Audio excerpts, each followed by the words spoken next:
The city didn't scream. It swallowed. After the sirens, after the smoke, after the lights of Sector 9 blinked back into silence, Vunda went on like nothing had bled. That was the city's specialty, pretending not to rot. Sahra didn't ask Kyle who he was when he climbed on the bike behind her. He didn't ask where they were going. Because when you grow up in places where bullets don't need a name to find you, survival is the only question worth answering. They didn't speak during the ride. Her engine cut through the night like it had teeth, and he held on with the silence of a man who'd been running from something longer than she had. She dropped him off beneath a skeletal overpass. No words. No glances. Just the weight of his stare in her mirror as she vanished into the smoke. Vunda had layers. Surface chaos. Deep rot. Sahra knew both. Her hideout sat above a defunct mechanic's yard in the eastern ditch, 4 stories of rusted bones and torn chain link. On top, a container welded into the frame like a tumor no one bothered to remove. That's where she lived. If you could call it that. Inside, the air was warm with engine oil and breath.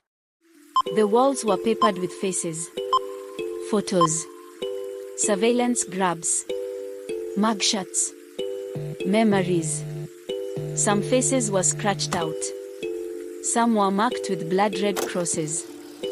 Only one, remained untouched. Her brother. Not the version the world remembered. The one in the news feeds and blurry flyers. No. This was him before. Before the circuits. Before the sirens. Before the call that ended in a gunshot.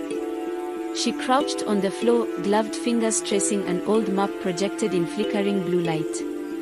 Pins blinked across it, underground fights, weapon caches, illegal bikes, old death trails.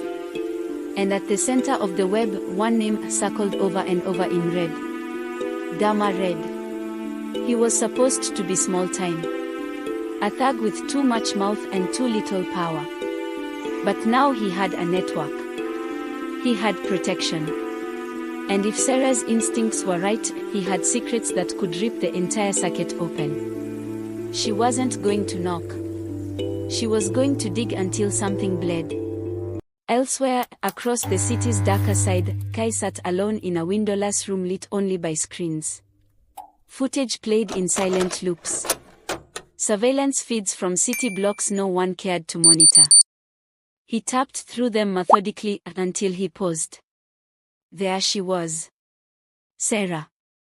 Captured on a street corner, helmet off, eyes like fire under neon wash. He stared at her frozen frame for a long time. He poured a drink but didn't taste it. Picked up a communicator. Didn't press it. His thumb hovered. Then fell away. She is not supposed to be part of this, he muttered. But part of it she was. And now there were only 2 paths left, pull her out or let her drown. The next morning, Sahra rode into the outer rings, a forgotten edge of Vunda where the air was dry and the money was dirtier than the wind. She walked into a betting den stitched beneath a collapsed bridge. No signage. No laws. Just screens flickering with blood, then people too dead inside to blink when bones cracked in concrete. She didn't come to that. She came to listen.